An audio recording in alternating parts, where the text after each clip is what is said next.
Welcome guys. Today we move to synthesis for NDA and CDS English. Complex sentences. How to make the complex sentences.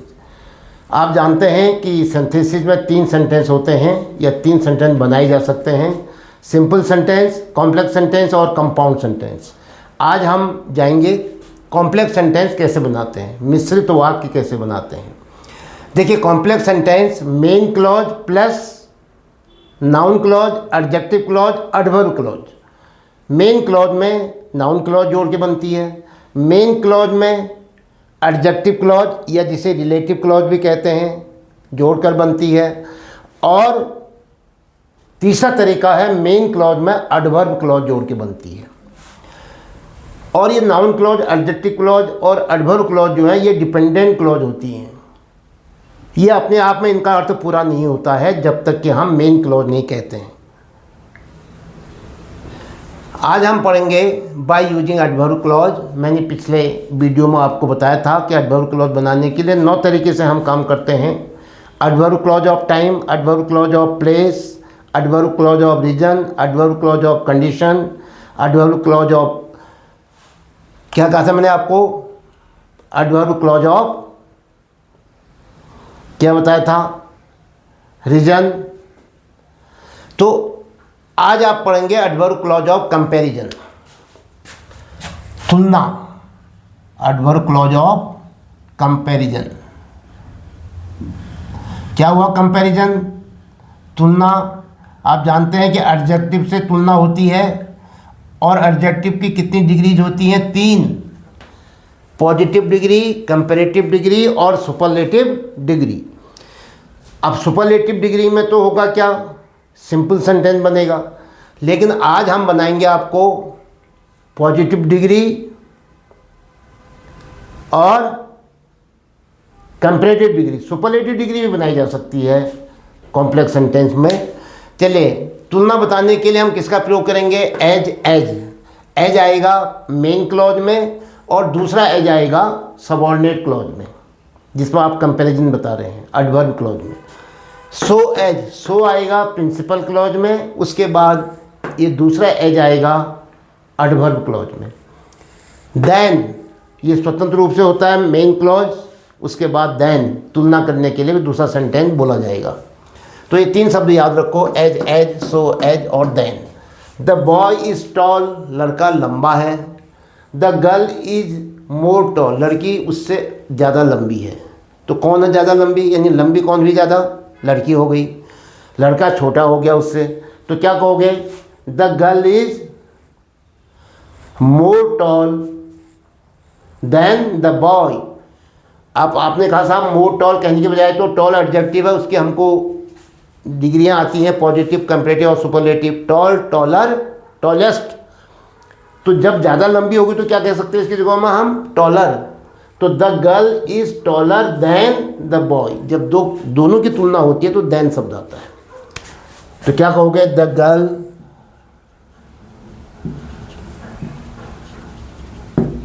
अरे ये तो मैंने बना दिया क्या, सिंपल सेंटेंस। सिंपल तो बनाना ही नहीं है आप। देन द गर्ल इज, वैसे देन से जो है बनता है वो सिंपल नहीं होता है।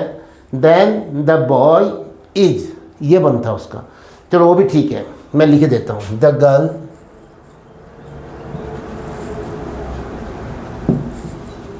इज टॉलर देन, अभी देन कंजक्शन लग गया, अब आ रहा है adverb clause, than the boy, bracket में लिख देता हूँ मैं इज। आप बहुत से बच्चे कहेंगे साहब ये तो आपने सिंपल सेंटेंस बना दिया, तो ये इज अंडरस्टूड होता है, लिखा नहीं जाता है। तो than the boy is adverb clause of comparison, the girl is taller, main clause. इसको आप ऐसे भी बता देते हैं,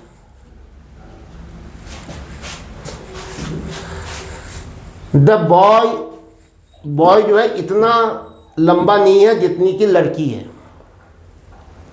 मैं किस में बना रहा हूँ इसको, अब पॉजिटिव डिग्री में और करके लिखता हूँ द बॉय। बॉय को जो छोटा है उसको लिखना पड़ेगा पहले, द बॉय इज, नेगेटिव बनेगा, हाँ ये नेगेटिव सेंटेंस में द बॉय इज, ये आपका ट्रांसफॉर्मेशन में भी काम आएगा। ध्यान दीजिए सीधे संदेह वालों, ये अगर आपको इस सेंटेंस का नेगेटिव बनाना है और सेम अर्थ रहे तो कैसे बनाएंगे? द बॉय इज नॉट, मैंने आपसे कहा था एज और एज को याद रखो, the boy is not as tall. लीजिए ये हो गया main clause, the boy is not as tall. अब लोग किसको? As the girl. आप कहोगे एज द गर्ल है तो भर्ब तो एक ही आई, नहीं, यहाँ पर ये भर्ब जो है लिखी नहीं जाती है और पढ़ी नहीं जाती है, लिखी नहीं जाती है, लेकिन एज्यूम की जाती है, यह एक और पढ़ी जाती है, मनी मंथ पढ़ी जाती है। The boy is not as tall principal clause as the girl is adverb clause of comparison. ये हुआ कंपैरेटिव, ये हुआ आपका पॉजिटिव डिग्री। दो तरीके से बना सकते थे इसको। नेक्स्ट दूसरा sentence, the dog is useful, the cow is more useful. गाय ज़्यादा उपयोगी है, डॉग भी उपयोगी है और काव जो है उससे ज़्यादा उपयोगी है। तो क्या कहोगे? The cow is more useful. ये यूजफुल एडजेक्टिव है और इसका क्या बन जाता है? More useful, comparative degree. The cow is more useful. कैसा बनता है इसका? Useful, more useful, most useful. The cow is more useful किसके? डॉग से, देन द डॉग। और ये बोला नहीं जाएगा, नहीं लिखा जाएगा, लेकिन ये है, हम इसको कहेंगे पढ़ा जाएगा, कह सकते हैं, मनी मन पढ़ा जाएगा। तब ये दो सेंटेंस होंगे, मतलब दो क्लॉज होंगे, एक क्लॉज ये होगी, एक क्लॉज ये होगी। Then the dog is adverb clause of comparison, the cow is more useful, main clause. Sentence बना कॉम्प्लेक्स सेंटेंस। नंबर 3 क्या है? नंबर 3 में he is a rich man, no other man is equally rich. कोई दूसरा आदमी उसके बराबर rich नहीं है। तो इसका मतलब ये क्या है? अन्य लोगों से ज़्यादा रिच है। He is a rich man, वो एक धनी आदमी है। No other man is equally rich, उसके अन्य मैन जो है और लोग जो हैं उसके बराबर धनी नहीं है। तो क्या हो गया? ही इज, ये ऐसा करो, no other man is as rich as he, ऐसा लिख देता हूं मैं। No other man is as rich, ये क्या हो गया? Main clause. एक एज आ गया इसमें। अब दूसरा एज किस में आएगा? एडवर्ब क्लॉज ऑफ कंपैरिजन में। No other man is as rich, as किससे तुलना हो रही है? ही से, एज ही, और ये क्या है ब्रैकेट में? इज। क्यों लिख रहा हूँ मैं इसको? क्योंकि हमें क्लॉज चाहिए। As he is, as conjunction हो गया, ही सब्जेक्ट हो गया, इज वर्ब हो गई। ये लिखी नहीं जाती है, मनी मंथ पढ़ी जाती है। और no other man is as rich क्या हो गया? Main clause. दोनों मिलकर के कॉम्प्लेक्स सेंटेंस। अब आपने कहा था इसको हम ऐसे भी तो बता सकते थे कि ये आदमी ज़्यादा धनी है, तो हम क्या कहेंगे? He is more rich than any other man is, than any other man is. वो कंपैरेटिव, ये तो है आपका पॉजिटिव डिग्री, वो कंपैरेटिव डिग्री हो जाएगी। ये है नेगेटिव सेंटेंस, वो असर्टिव, वो अफर्मेटिव सेंटेंस हो जाएगा। बनाने की जरूरत पड़ेगी या समझ गए हो? क्या कहा मैंने? He is more rich than any other man is, ये कहा। चलिए बना लोगे आप। नंबर 4 में क्या दिया है? द बॉय, बना देता हूँ उसको भी, आप लोग थोड़ा सा कंफ्यूज कर रहे हो, लो और करके बना देता हूँ मैं। क्या लिखा मैंने? ये काव वाला भी बना सकते हैं आप ऐसे ही। ही इज रिचर कर देता हूँ, फिर मोर रिच भी हो सकता है, रिचर भी हो सकता है, चलो मोर ही लिखो, ये भी कंप्लीटली डिग्री हुई। Then any other man is. लो, अगर मैं इसको क्यों लिख रहा हूँ आपको बताने के लिए, क्योंकि हमें दो क्लॉज चाहिए, एक क्लॉज तो ये हो गई, दूसरी क्लॉज हमने ये बना दी। अब just fourth, the boy speaks German fluently, he seems to be a German. वो लड़का जर्मन भाषा को धारा प्रवाह बोलता है, वह जर्मन प्रतीत होता है। तो क्या कहोगे? The boy speaks German so fluently as the German speaks, he seems to be as he is a German. ऐसा भी कर सकते हो। क्या कहा मैंने? द बॉय, आपको मीनिंगफुल बनाना है। The boy speaks German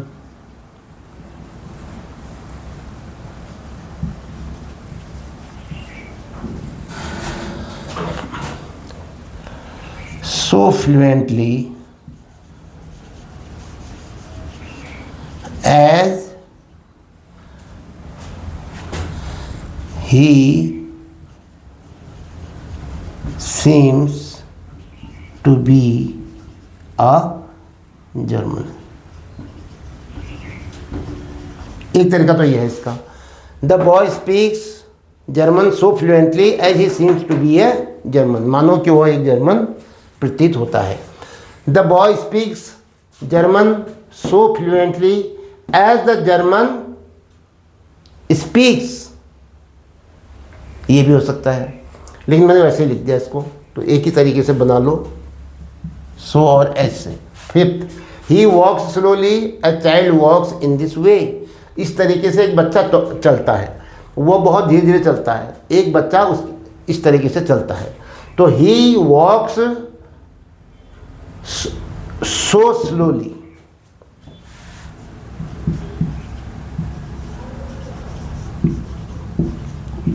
so slowly as, दूसरा कंजक्शन ये है, as a child walks,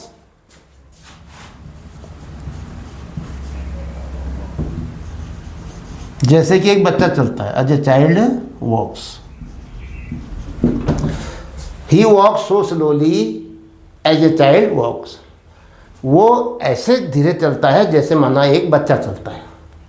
next 6, he is a very weak, he can not walk. किस में आ गए? इफेक्ट में, प्रभाव में या रिजल्ट में। तो पहले वाले वाक्य में सो आएगा या पहले वाले वाक्य में सच आएगा, तब दूसरा वाक्य, दूसरा कंजक्शन जो एडवर्ब क्लॉज होगा किससे शुरू होगा? डैट से। सो या सच, ध्यान रखना किस में आएगा? पहले वाले क्लॉज में, यानी प्रिंसिपल क्लॉज में। He is very weak, very weak को क्या बताओगे? ही इज सो वीक, वो इतना कमज़ोर है। सो का मतलब क्या हो गया? इतना।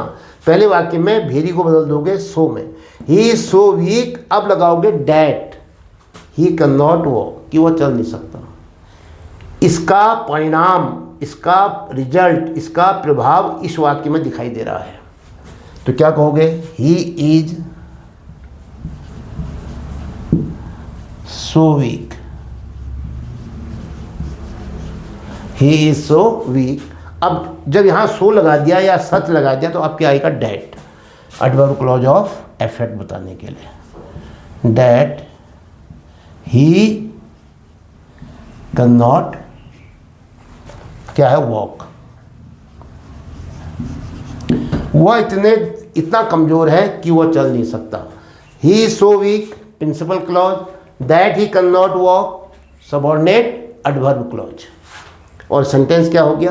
Complex. Yes, it was very stuffy, बड़ा डरावना, बड़ा भद्दा, बड़ा बेतुका, it was very stuffy awesome, डरावना। लास्ट नाइट, पिछली रात जो थी बड़ी डरावनी सी थी। आई कुड नॉट स्लीप, मैं सो नहीं पाया। क्या कहोगे? It was so stuffy last night, so ले लो। It was such stuffy dead night, so भी ले सकते हो, सच भी। तो सो से रहेगा, इट वॉज सो, भेरी को बदल दो सो में। इट वॉज या सच में लो, सच स्टफी, सो या सच, लास्ट नाइट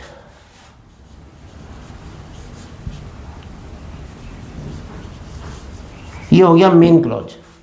अब दूसरा क्लॉज जो एडवर्ब क्लॉज किससे शुरू होगा? डेड से। यहां जब सो या सच आता है तो अब डेड आएगा। ये सबऑर्डिनेट क्लॉज, डिपेंडेंट क्लॉज अब शुरू हो रही है। Dead I could not sleep.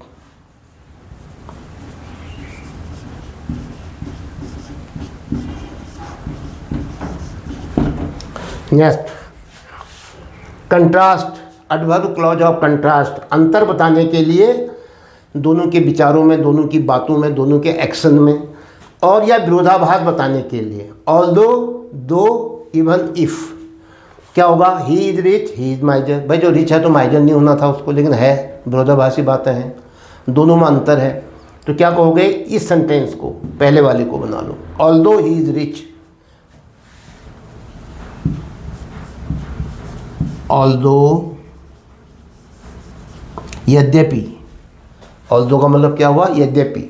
Although he is rich,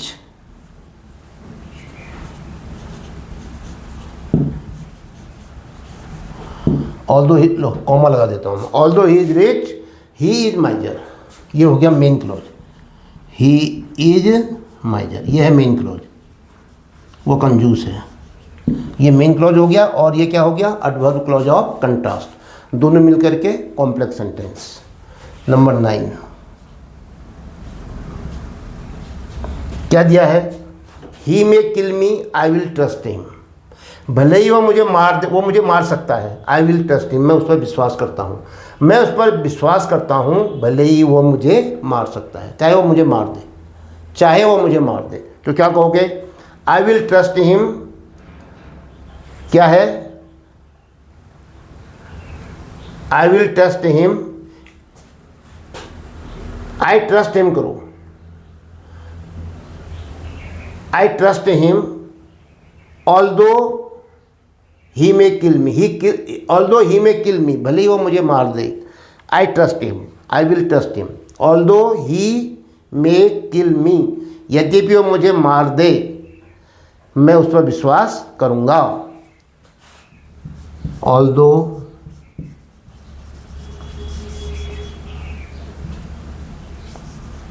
ही मे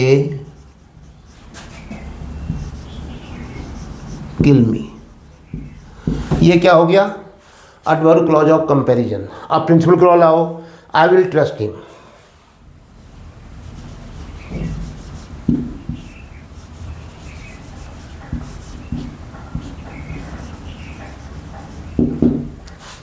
ये प्रिंसिपल क्लॉज। ये क्या है? Adverb clause of contrast. तो क्या बना ये? Complex sentence. Next, he worked hard, he could not पास। उसने कठिन मेहनत की और पास नहीं हो सका। विरोधाभासी बातें हैं, अंतर है। भाई जब मेहनत करी तो पास होना था, लेकिन नहीं हो सका। तो क्या कहोगे? यद्यपि उसने कठिन मेहनत की। Although he worked hard, although से काम बन जा रहा है। ऑल्दो ही वर्कड हार्ड, यद्यपि उसने कठिन मेहनत की तो भी वो पास नहीं हो सका। ही कुड नॉट पास, ये है मेन क्लॉज। ही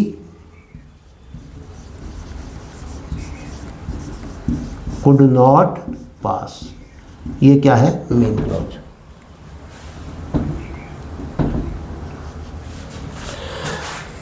तो दोनों वाक्य क्या बन गए? दोनों क्लॉज जोड़ के क्या बना? एक सेंटेंस। और वो क्या है sentence? Complex sentence. Although he worked hard, adverb clause. He could not pass, क्या दिखा रहा है? Adverb clause, adverb clause of contrast. Number next, it may rain, वर्षा हो सकती है। आई शैल कम टू यू, मैं तुम्हारे पास आऊँगा, मैं तुम्हारे पास ज़रूर आऊँगा भले ही वर्षा हो जाए। मैं तुम्हारे पास ज़रूर आऊँगा भले ही वर्षा हो जाए। क्या कहोगे? आई शैल कम टू यू, यह है मेन क्लॉज, इसको बनाओ। आई शैल कम टू यू, तो शैल को बदल देता हूं मैं विल में। क्यों बदल रहा हूं बताओ? क्योंकि मैं तुम्हारे पास जरूर आऊँगा, अवश्य आऊँगा। जब कभी जरूर या अवश्य की बात होती है तो शैल को विल में बदल देते हैं। I will come to you, भले ही वर्षा हो जाए। क्या है? इवन इफ, भले ही, इवन इफ इट रेन्स। अब आप कहोगे आपने दूसरा वो क्यों नहीं लगाया, मे का प्रयोग। जनरली क्या होता है, यहाँ पर विल आ गया फ्यूचर इंडेफिनिट, तो यहाँ प्रेजेंट आना चाहिए। ये सेंटेंस का स्ट्रक्चर कहता है I will come to you even if it rains, भले ही वर्षा हो जाए, भले ही वर्षा हो जाती है। इवन इफ, ये इफ है, लो, इवन इफ इट रेन्स। तो ये सेंटेंस थे आज। एडवर्ब क्लॉज कैसे बनाते हैं? 9 तरीके हैं। आपने देखा adverb clause of comparison, adverb clause of manner, adverb clause of affect, adverb clause of contrast. इससे पहले मैंने आपको बता दिया था adverb clause of time, adverb clause of place, adverb clause of reason, adverb clause of condition. समझ में आया होगा? तो इस प्रकार से 9 तरीके से हम एडवर्ब क्लॉज तैयार करते हैं और उसको मेन क्लॉज के साथ जोड़ करके एक सेंटेंस बनता है जिसको हम कॉम्प्लेक्स सेंटेंस कहते हैं। उम्मीद है कि आपको ये वीडियो समझ में आ रहा होगा। यदि आपको ये चैप्टर अच्छा लगता है और आपकी समझ में आता है तो आप इस कमेंट बॉक्स में अपनी राय अवश्य लिखें और वीडियो को लाइक करें, अपने दोस्तों को शेयर करें और कुछ प्रयास करें कि इसको आप चैनल को सब्सक्राइब करें ताकि आपको अगला वीडियो समय पर मिल सके। इसके साथ ही आज का ये वीडियो समाप्त होता है। जय हिंद।